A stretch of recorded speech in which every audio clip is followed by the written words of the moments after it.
যাবেন আর যে কোনো মানুষের ক্ষতি হতে পারে এমন কোনো বস্তু নিয়ে যাতে কেউ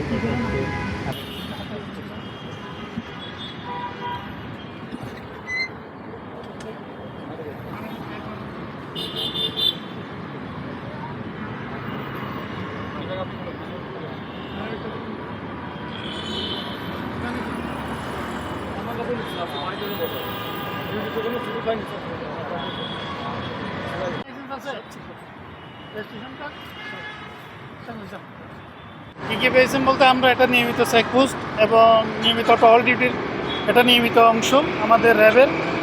তো এটা নিয়মিত অংশ যেহেতু নিয়মিত ডিউটির আওতায় আছে, এটা আমরা প্রতিটি মোড়ে মোড়ে করি। আমরা ডিউটি অবস্থায় যে আমাদের অত্র এলাকার আমার একটা এরিয়া আছে, ওই এরিয়া ভিত্তিক আমার প্রতিটি মোড়ে মোড়ে 1 ঘন্টা করে 1 ঘন্টা ব্যাপী, আধা ঘন্টা ব্যাপী এটা চেকপোস্ট চলমান থাকে।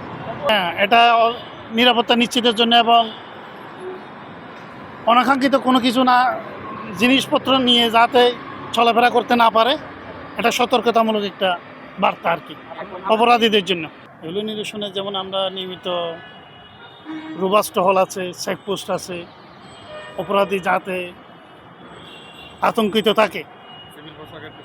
সিভিল পোশাকও আছে আমাদের এবং পোশাকধারীও আছে, মোটর পেট্রোল আছে।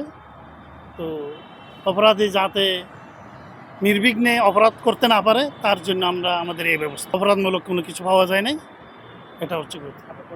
আমি sub inspector Shahed Alam, RAB 3-তে আছি বর্তমানে। এই আছে। Thank you.